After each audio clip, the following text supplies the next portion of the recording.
सुरुवात करूया.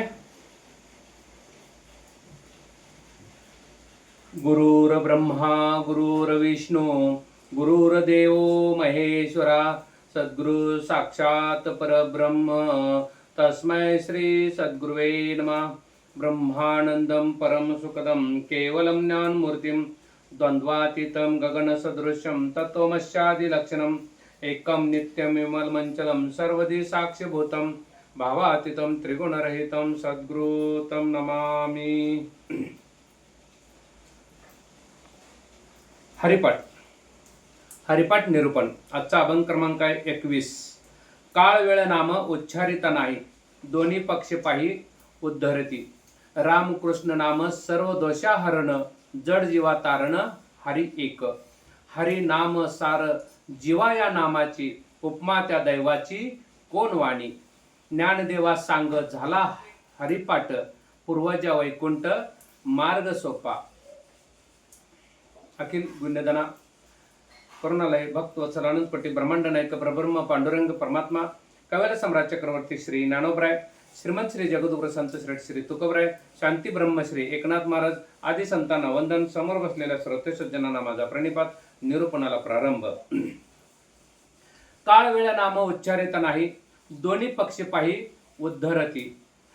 माऊली अभंगात म्हणतात काळ वेळ नाम उच्चारिता नाही.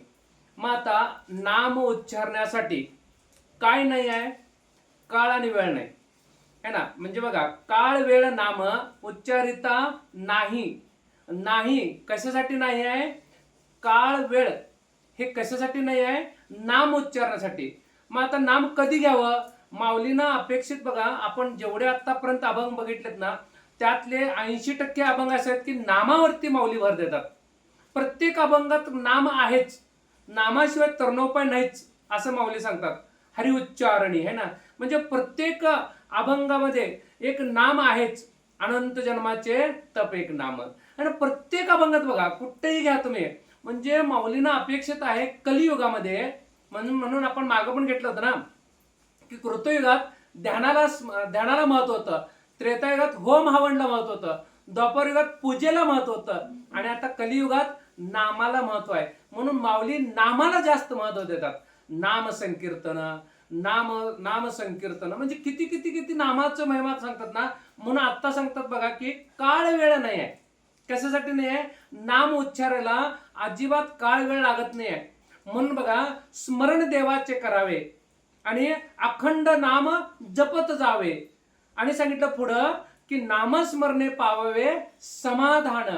बघा, स्मरण देवाचे करावे, अखंड ध्यान देवाचे करावे, आणि नामस्मरणे पावावे समाधान. मग समाधान कुठं आहे? नवे योग यागे, नवे भोग त्यागे, समाधान ते सज्जनाचे नियोगे. मग आता कुठं समाधान आहे?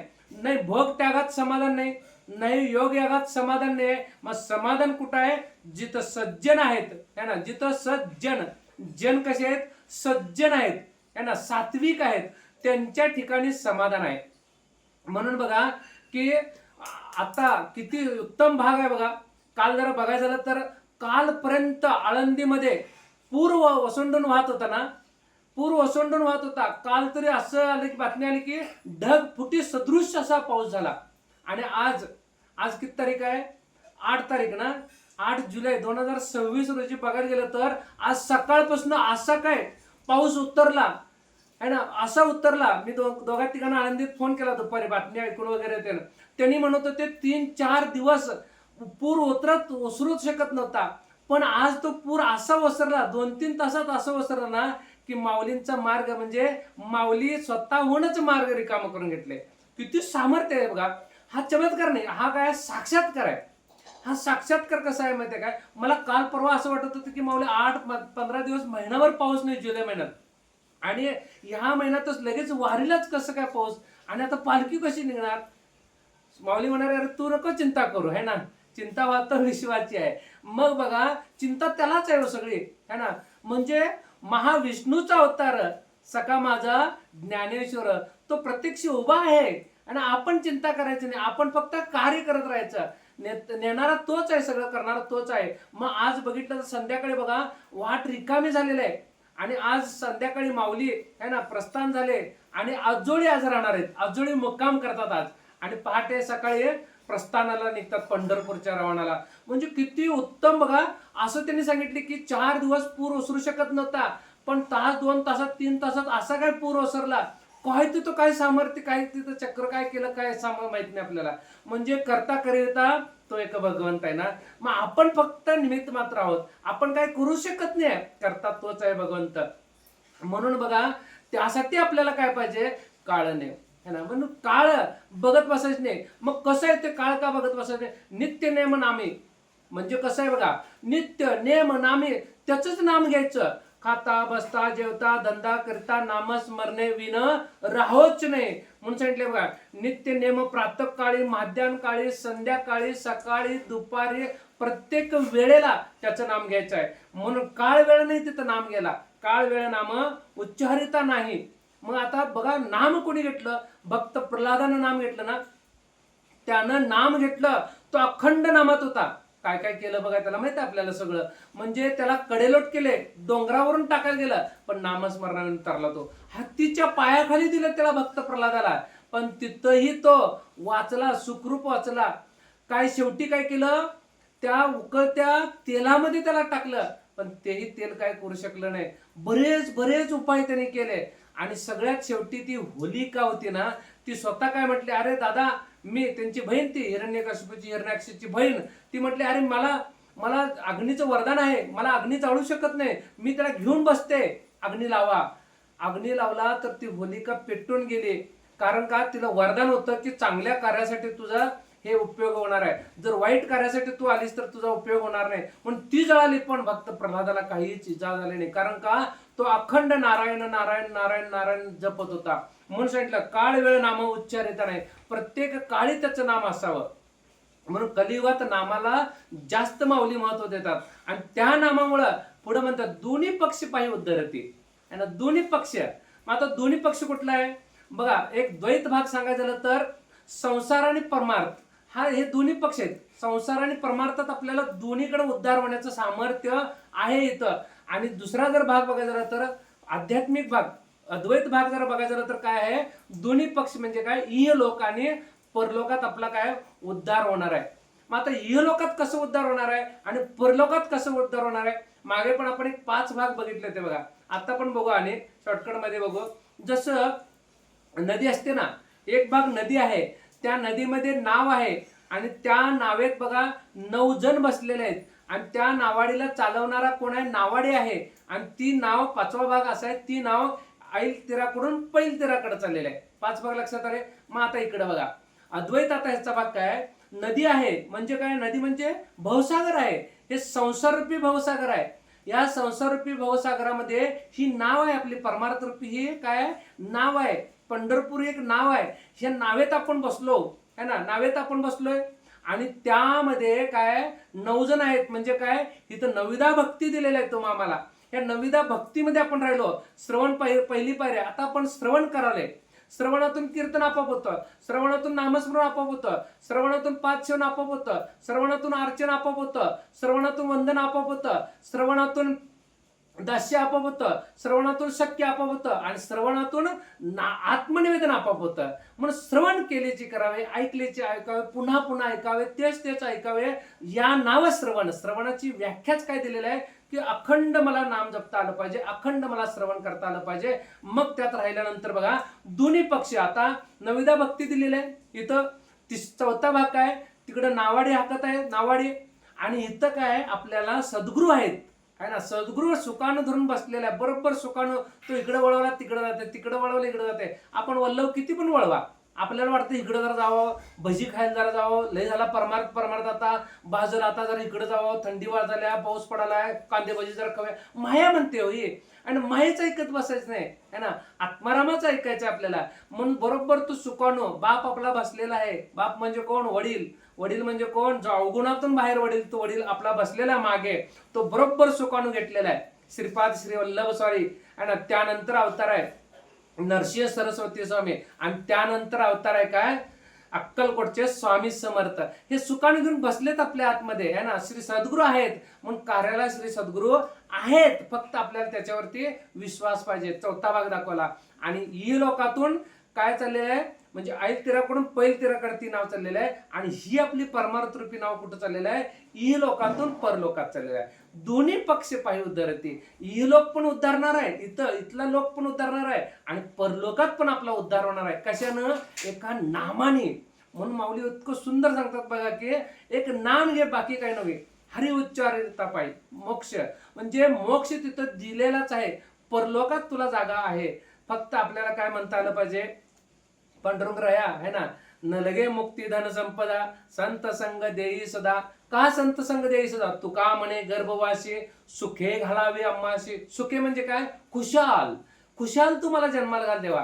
का जन्माला घाल, जर संत संग देणार असतील तर. मी तुझ्यात विलीन झालो देवा, मग मी भक्ती कसं करू शकणार, तुझं नाम कसं घेणार मी. मीठ जर त्यात विलीन झालं पाण्यात तर मिठाचं अस्तित्व राहणार नाही, तसं माझं अस्तित्व राहणार नाही. म्हणून मला जन्माला घाल.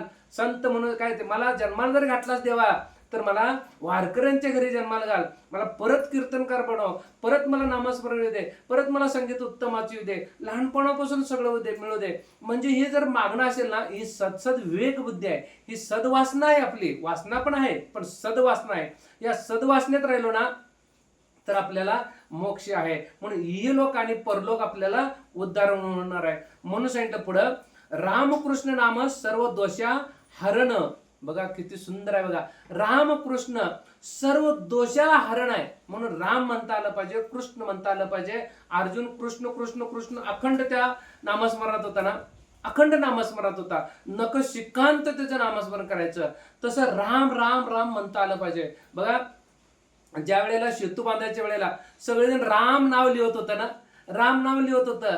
मग श्रीरामाला काय वाटलं, आपण पण राम नाव लिहूया आणि दगड टाकूया, तरतोय का बघ्या. त्यावेळेला राम लिहिलं श्रीरामाने आणि दगडाला टाकलं ना, सोडलं ना दगडाला, त्यावेळी तो दगड बुडाला. ते हनुमंतराय पाठीमागनं बघत होते आणि बघितल्यानंतर बघा श्रीराम असं बघितल्यानंतर असे एकदम हे झाले, म्हणजे माझा दगड बुडालेला हनुमंताने पाहिलं. म्हणून श्रीरामाला जरा कसं तरी झालं. त्यावेळेला हनुमंतराय पुढे आले है ना, प्रभू तुम्ही नका काळजी करू है ना, तुम्ही ज्याला सोडलात ना तो बुडाला. लक्षात आलं का, तुम्ही ज्याला सोडलात ना तो बुडाला. आलं ना लक्षात, तुम्ही ज्याला सोडलात ना, आत्माराम सोडला ना तो हा बुडाला. पुढे दिलेला आहे, ते सुंदर उदाहरण दिलेलं आहे. जड जीवा तारण हरी एक. मग तो जड जीव आहे ना, हा जड जीव आहे ना, जर राम आत्माराम जर आतला गेला तर या जड जीवाला काही सामर्थ्य राहणार नाही, काही उपयोग होणार नाही. म्हणून जड जीवा कोण आहे, तर जो अज्ञानी आहे तो जड जीव आहे.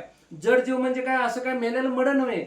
जड जीव म्हणजे काय, जे आपल्या जन्मापासून जे आपण अज्ञान घेऊन आले ना ते अज्ञान जड जीव आहे. म्हणून रामकृष्ण सर्व दोषा हरण म्हणून सांगितलं बघा, किती सुंदर सांगितलं. रामकृष्ण नाम, हे नाम कशासाठी आहे, सर्व दोषांचं हरण करतं, नायनाट करून सोडतं. फक्त राम म्हणता आलं पाहिजे, कृष्ण म्हणता आलं पाहिजे, हरी म्हणता आलं पाहिजे. रामकृष्ण हरी रामकृष्ण हरी रामकृष्ण हरी, सुंदर असा मंत्र दिलेला आहे आपल्याला सद्गुरूने. सर्व दोषांचं काय करतो, नायनाट करू शकतो, डिलीट करून टाकतो. म्हणून सांगितलंय जड जीवा तारण.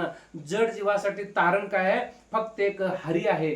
फक्त त्याच्यावरती आपल्याला विश्वासता पाहिजे. विश्वासता निरूपणे मोक्ष लागे तक्षणे. म्हणून आपल्याला हे निरूपण चालू आहे ना, हे मला माऊलीच द्यायला लागलेले आहेत. म्हणून आपण जर घेतलो ना, या निरूपणावर पण विश्वास असेल ना तर आपल्याला मोक्ष आहे. आणि बसल्या ठाई आपल्याला मोक्ष दिलेला आहे, फक्त मला विश्वास पाहिजे. म्हणून सांगितलं बघा की जसं आई असते ना, आईचा बाळावरती पूर्ण विश्वास असतो आणि बाळाचा पण आईवरती पूर्ण विश्वास असतो. आई जरी कशी पण असली तर बाळ बरोबर त्या आईला ओळखतं. कारण का, आईनं काय केलेलं आहे, आईच्या कळवळ्याच्या जाती करी लाभावी न प्रीती. कळा जिनं सोसल्यात ना तिलाच ह्या कळवळ्याच्या जाती कळतात, अन्यथा दुसरीला कोणाला कळत नाही. दुसऱ्या बाया जरी आल्या ना तर ते बाळाला दुसरी कितीही सुंदर असली बाई तर तिच्याकडे जात नाही. आपली आई किती पण लांब असू दे, किती पण कुरूप असू दे, किती पण सावळी असू दे, त्या आईकडे जातं. का, आईच्या कळवळ्याच्या जाती, कळवळ्याच्या जाती करी लाभावी न प्रीती. लाभ नाही तिला, मला माझा मुलगा सांभाळेल काय किंवा काय असलं तिला काहीच लाभ नाही, तरीही प्रीती करते. का? जिनं कळा सोसल्यात ना तिलाच कळवळ्याच्या जाती कळतात.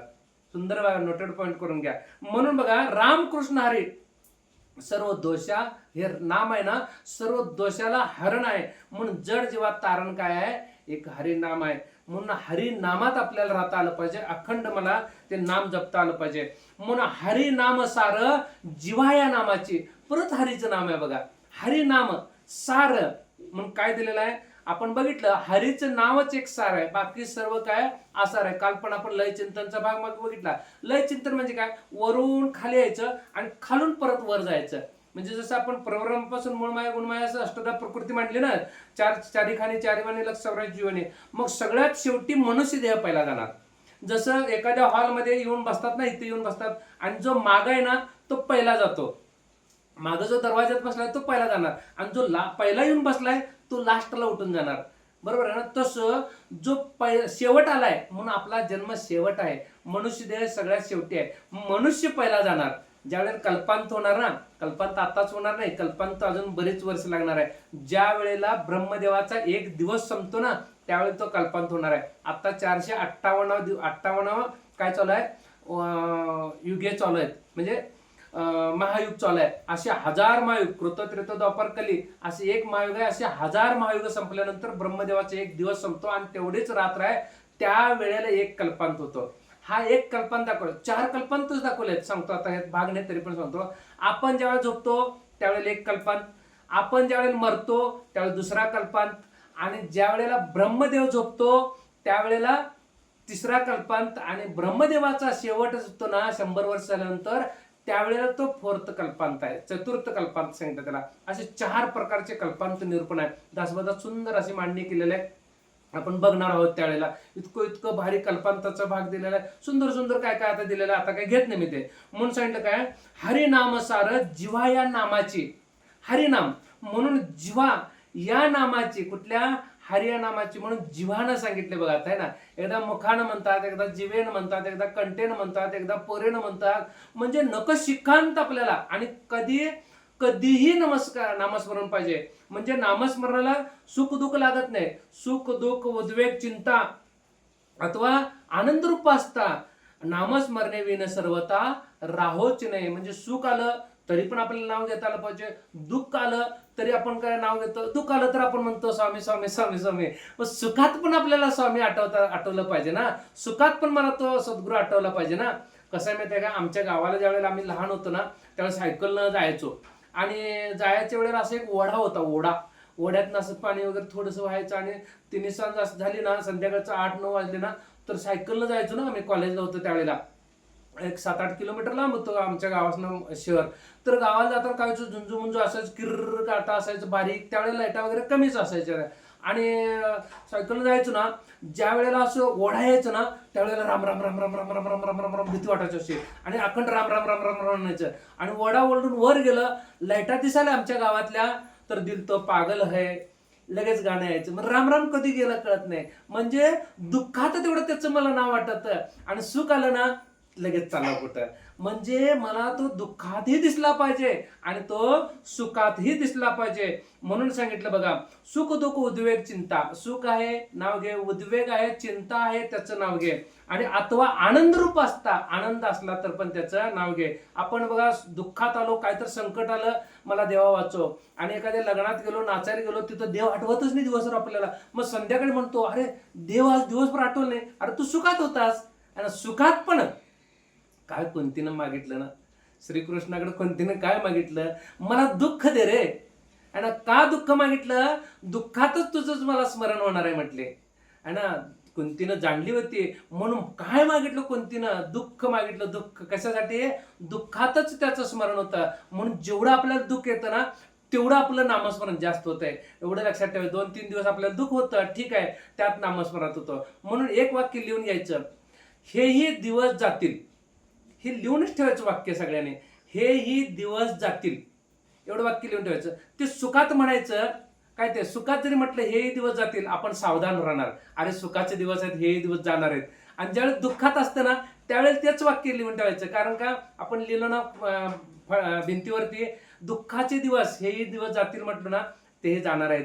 आणि ज्यावेळेस सुखात आल्यानंतर परत आणि ते वाचायचं, त्यावेळेला म्हणायचं नाही आता हे दिवस जातील म्हणायचं नाही. त्यावेळेला आणि का सावधान राहण्यासाठी, अरे सुख आले पण कधी आणि दुःख येईल सांगता येणार नाही. जशी चढती आहे तशी उतरती आहे.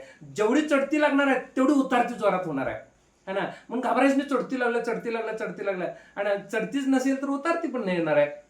म्हणून सांगितलं काय, हरिनाम साऱ्या जीवाय नामाची उपमा त्या दैवाची कोण वाणी. म्हणजे हरीचं नाव घेतल्यानंतर उपमा त्या दैवाची कोण वाणी. म्हणजे त्या दैवाला, म्हणजे दैवाला म्हणजे काय, भाग्याला एवढं भाग्य उजळतं, एवढं भाग्य उजळतं ना, त्या भाग्याला उपमाच नाही कशाची. एवढं माऊली सांगतात बघा, की हरीचं नाव घेतल्यानंतर म्हणजे आपलं असं देता येतो छप्पर पाडके म्हणतात ना, भगवंत देता येतो छप्पर पाडके. म्हणून बघा त्याला उपमा कशाची देता येत नाही. काय मीराबाईनं नाव घेतलं ना, मीराबाईला विषाचा प्याला दिला तरीही ती घेतली.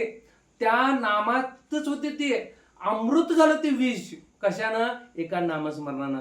काय तरले असेल ना, म्हणजे त्या तरुण जाण्याचं सामर्थ्य त्याच्यामध्ये आहे. म्हणून प्रत्येक काळी आपल्याला नाम घेता आलं पाहिजे. बघा, हर्ष काळी, विषम काळी, पर्व काळी, प्रस्ताव काळी, विश्रांती काळी, निद्रा काळी नामस्मरण करावे. प्रत्येक वेळेस निद्रा काळी देखील नामस्मरण करायचं. आपण आता दिवसभराचं कार्यभाग झाला ना, आपण अंथरुणात बसलो ना, रामकृष्ण रे रामकृष्ण रामकृष्ण रे एकदा 5-10 मिनिटं म्हणायचं. आणि दिवसभराचं जे जे काय आठवलं, जे जे काय आपण कर्म केलेत ना ते आठवायचं.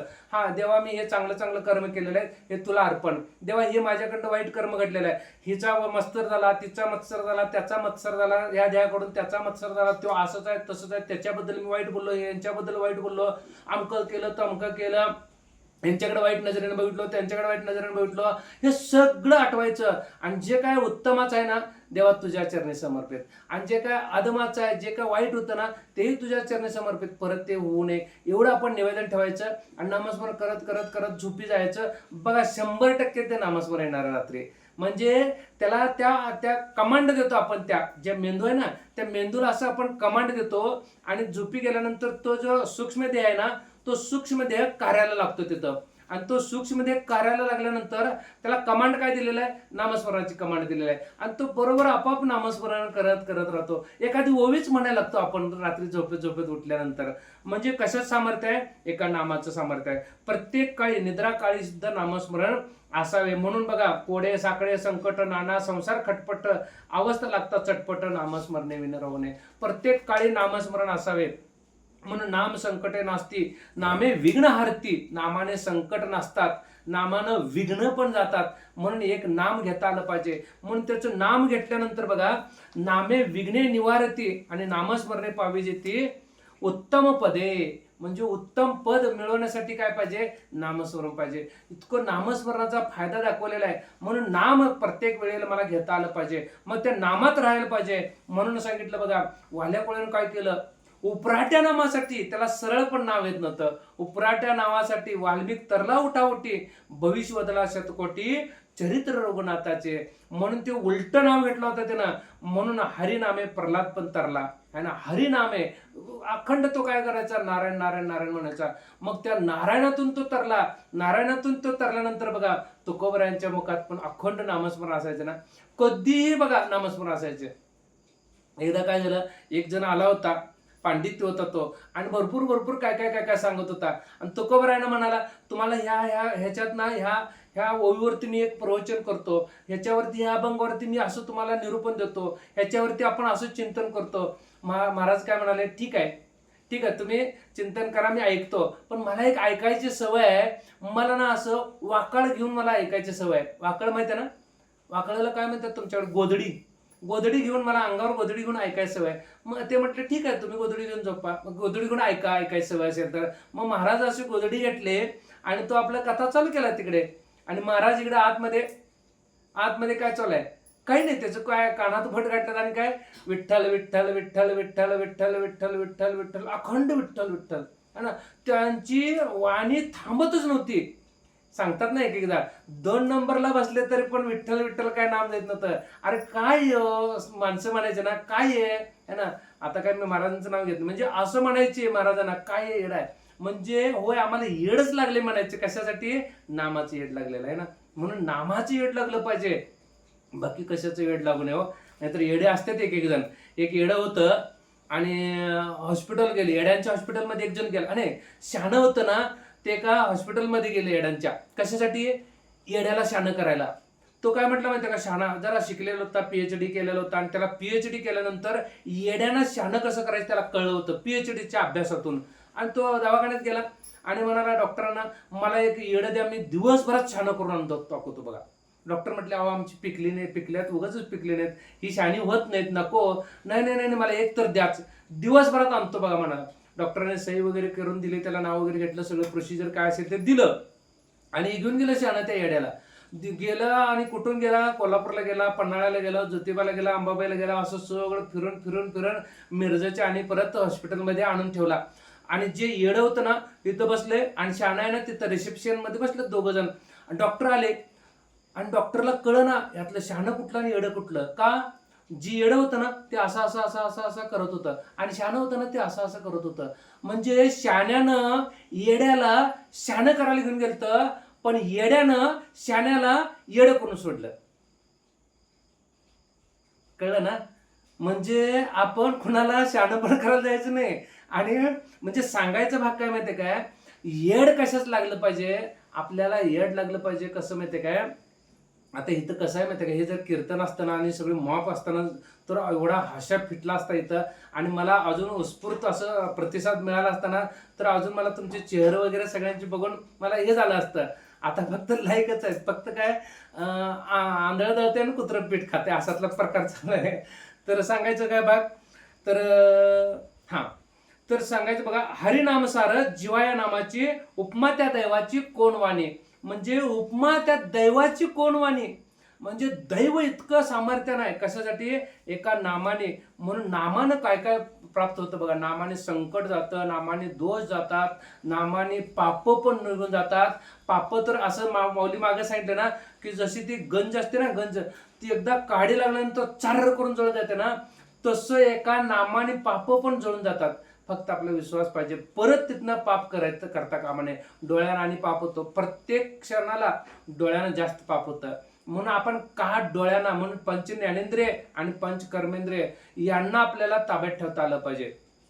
वाचा आहे ना ही काही पण बडबडते है ना, काही पण बडबडते, नको त्यांचं मत्सर करत राहते, नको त्यांचं हेवा देवा करत राहते. म्हणजे कशासाठी दिलेलं आहे ही वाचा, कशासाठी दिलेलं आहे, भगवंताने आपल्या नामासाठी दिलेलं आहे. पण ते नाम घ्याय सोडून नको ते चपाती करत बसायचं है ना, गंजकी लुंगी लावायचं, कट्ट्यावर बसायचं, ह्याचं काढ त्याचं काढ त्याचं काढ, ही असतं नाही. तिन्ही संजेची वेळ चालू असते बघा. म्हणून तिन्ही संजेचा आपल्याला हरिपाठ दिलेला आहे. आता महाराजांनी पण चालू केलं 7 ते 8 वाजेपर्यंत. म्हणजे ह्या हरिपाठात जर राहिलो ना तर ते ह्या तिन्ही सांजेच ते बरोबर राक्षस इथून फिरत असतात. आणि ते राक्षस काय म्हणतात माहिती काय, आता हे माऊलींचा हरिपाठ करायला, आता ह्यांच्याकडे जायला नको, ह्यांच्या नादालाच लागायला नको, ती येडी आमच्या नादाला लागत नाही ना. म्हणून बघा सांगायचं भाग काय, नामे पाषाण तरले, म्हणजे आता भाषांतरला आपण बघितलं. आता तसं जर श्रीरामाने सोडलं, त्या दगडाला सोडलं तर दगड बुडून गेला, तसं आपल्याला अंतरात्मा जर सोडला, आपल्याला जर राम सोडला तर आपण सुद्धा तरणार नाही, आपण सुद्धा बुडून जाणार आहोत. म्हणून शेवटच्या ओळीत सांगतात बघा माऊली, की ज्ञानदेवा सांग झाला हरिपाठ, पूर्वजा वैकुंठ मार्ग सोपा. म्हणजे पूर्वजांना वैकुंठाचा मार्ग सोपा. कशासाठी? काल परवा पण आपण घेतला होता भाग आहे. म्हणजे जे पूर्वज आहेत ना आपले वरती बसलेत, आणि त्यांनी काय म्हणाल्या, आमच्यातले एक कोणतर परमार्थ करायला लागलंय. हे 100% गोष्ट आहे, खरी आहे. मला ओवी आठवण झालं, दासबोधात आहे, आपण आली तर ती 100% घेऊया. ते काय म्हणते माहिती काय, वर बसलेले पूर्वज आपल्यातलं कोणतरी एक परमार्थ करायलाय, नातू असेल किंवा आणि कोणतं खापर पंजोबा कोण असतील ते सगळे. म्हणजे हे परमार्थ करायला हे ज्यावेळी येईल ना त्यावेळेला आपण सुटून जाणार. पूर्वजा वैकुंठा मार्ग सोपा. म्हणजे पूर्वजांना, आपले जे पूर्वज आहेत ना त्यांना वैकुंठाला जाण्याचा मार्ग सोपा झालेला आहे आपण नामस्मरण घेतल्यानंतर. 21 कुळे उद्धारण्याचं सामर्थ्य आपल्या पुरुषांना दिलेलं आहे, आणि स्त्रियांना 42 कुळ उद्धारण्याचं सामर्थ्य दिलेलं आहे. माहेरचे 21 आणि सासरचे 21. स्त्रियांना फॅसिलिटी चांगली दिल्या बाबा, चांगला परमार्थ करा स्त्रियांनी. म्हणून सांगायचं काय बघा, ज्ञानदेवा सांग झाला हरिपाठ. म्हणून स्त्रियांना का दिल्या माहितीये काय, स्त्रिया ह्या जास्त परमार्थ करतात, आणि स्त्रिया ह्या जास्त देवाला काय करतात, म्हणजे भावनिक ते होतात, लगेच त्यांना ऍक्सेप्ट करतात बघा. आणि पुरुष कसं आहे माहिती का, थांबा जरा बघू, चाचपटून बघू वगैरे वगैरे, म्हणजे चेक करणार, सगळं चेक करून तो सगळं घेत असतो. पण स्त्रियांचा तसा नसतो, भाव असतो त्यांचा. म्हणून त्यांचा तो भाव असतो ना, तो भाव आवडतो देवाला. म्हणून देवाला आपला भावच आवडतो. म्हणून नाहीतर मनीने भाव आणि देवा मला पाव, पाव पण नाही आणि बिस्किट पण नाही. म्हणून सांगितलं काय, ज्ञानदेवा सांग झाला हरिपाठ, पूर्वजा वैकुंठ मार्ग सोपा. म्हणून जो मार्ग सोपा कशामुळे दिला माहितीये काय, फक्त आपल्या आतले जे विषय आहेत ना, तो अहंकार आहे ना, तो किडा आतला गेला पाहिजे. एक एक म्हणतात बघा, मी मी त्यातला मास्टर आहे म्हणत नाहीत, मी त्यातला किडा आहे म्हणतात. बघा एका ठिकाणी मी गेलो ना मशीन रिपेअरिंग करायच्या वेळेला, तर तो काय म्हणाला, ह्या मशीन मधला मी किडा आहे. म्हणजे त्याला सांगायचं काय होतं, त्या मशीन मधलं मला सगळं येतंय, पण तो म्हणतोय काय किडा आहे. काही काही जण बोलतात ना बघा, ज्या वेळेला आपण शंख वाजवतो ना, शंख, तो पांचजन्य शंख आहे ना, श्रीकृष्णाने युद्धामध्ये वाजवलेलं नाव त्याचं पांचजन्य शंख. तर पांचजन्य शंखाचं असं वैशिष्ट्य आहे, सगळेजण वाजवतात तो असं डावीकडे धरून वाजवतात. आणि श्रीकृष्णाचा आहे ना तो पांचजन्य शंख उजवीकडे ते असते ना, ते असं शंखाला असं ते उजवीकडे धरायचं असते आणि असं वाजवायचं असते. त्याला म्हणायचं पांचजन्य शंख, ज्याला शंखाला उजवीकडे धरून वाजवायचं असतं, ते लक्षात ठेवा. हा पांचजन्य शंख म्हणजे काय आहे, शंखाची नाव आहेत भरपूर भरपूर. आता सगळ्या शंखाची मला नाव माहित नाहीत, पण श्रीकृष्णाच्या शंखाचं नाव होतं पांचजन्य शंख. तर तो शंख आहे ना, ते आपलं स्वरूप आहे. कसं आहे आता सांगतो, आणि आपण पूर्णविराम देऊया निरूपणाला. बघा तो शंख आहे ना, तो शंख कुठं जन्मला, इथं पण 4-5 भाग आहेत, सुंदर आहेत, ऐका. द्वैत आणि अद्वैत दोन्ही बघा आपण. त्या शंखाचा जन्म कुठं झाला, समुद्रात, खाऱ्या पाण्यात. एक नोटेड पॉइंट, खाऱ्या पाण्यात त्या शंखाचा जन्म झाला. तो शंख बाहेर येऊन पडला, कुठं, वाळवंटात येऊन पडला. बाहेर येऊन पडला कधी, त्याच्यातला किडा गेल्यानंतर. किडा असतो ना त्याला, किडा शंखाच्या वर असं किडा असतो बघा, आणि तो किडा निघून पडला की तो वाळवंटात येऊन पडला. आणि वाळवंटात आल्यानंतर त्याला वारं लागलं त्याला, आणि तो वाऱ्यानं काय झालं, वाजायला लागला तो. आणि त्या शंखाला काय केलं माहितीये काय, श्री सद्गुरूंनी घेतला, उचलला, धुतला, मस्तपैकी पुसला, आणि कुठं ठेवला, स्टँडवरती ठेवला. म्हणजे त्या ह्याच्यावरती ठेवला, कशावर, कासवावरती. कासवाला असं वर हे असते बघा, त्याच्यावरती ठेवला. आणि त्याच्यावरती ठेवल्यानंतर त्यात 4 पळ्या पाणी घातलं. 4 पळ्या पाणी घातल्यानंतर आता तो शंख वाजत नाही, आता तो पूजनीय झाला. जो शंख वाजत होता तो पूजनीय झाला. तसं आता हा इकडे या, हा शंख आहे ना, आपला पण जन्म खाऱ्या पाण्यात झाला. खाऱ्या पाण्यातच झाला ना आपला जन्म. मग मातेच्या उदरात ते खारं पाणीच होतं, तिथं आपला जन्म झाला. समुद्र म्हणजे त्या समुद्रात म्हणजे खाऱ्या पाण्यात जन्म झाला. आणि आपल्यातला त्याचा किडा गेला, आपल्यातला पण अहंकाराचा किडा गेला, वासनेचा किडा गेला, ममतेचा किडा गेला. किडा गेल्यावर पण आपण वाजत होतो, कुठं, देवा लक्ष आहे की नाही तुझं, वाळवंटात म्हणजे संसारात वाजत होतो आपण, देवा लक्ष आहे की नाही. मग सद्गुरूंनी उचलला, आपल्याला घेतला, धुतला, पुसला. कशानं धुतला, श्रवणरूपी पाण्यानं धुतला, पुसला. कशानं पुसला, नामस्मरणाने पुसला. आणि त्याला काय केला, त्या शंखावरती ठेवला, काय ते त्या स्टँडवरती ठेवला, कासवावरती ठेवला. कासव म्हणजे काय, नम्रता. त्या नम्रतेवरती ठेवल्यानंतर त्यात 4 पळी पाणी घातले. काय, धर्म अर्थ काम आणि मोक्ष. 4 पळ्या इथून पाणी घातलं बघा. आता चालू आहे ना पाणी घालण्याचं कार्य. ह्यात पाणी घातल्यानंतर अंतरी गेले अमृत, बाह्य काय लखलखीत दिसायला लागली. मग आपले, मग आता वरडत नाही, म्हणजे आता वाजत नाही शंख. पूर्वी वाजत होता, पण आता वाजत नाही. वाजत नाही म्हणजे काय, नको त्या गोष्टीला भांडण करायचं, नको त्या गोष्टीला भांडण करायचं. पण दुसरा भांडण करणार की हा भांडण करणार, पण नको त्या गोष्टीला पूर्वीपेक्षा भांडण कमी झालं आता. म्हणजे वाजायचा बंद झाला. कधी, पूजनीय झाल्यानंतर. म्हणून सांगितलं काय, ज्ञानदेवा सांग झाला हरिपाठ, पूर्वजा वैकुंठ मार्ग सोपा. हरिमुखे म्हणा, हरिमुखे म्हणा, पुण्याची गणना कोण करी. पुंडलिक वरदे हरी विठ्ठल, श्री ज्ञानदेव तुकाराम.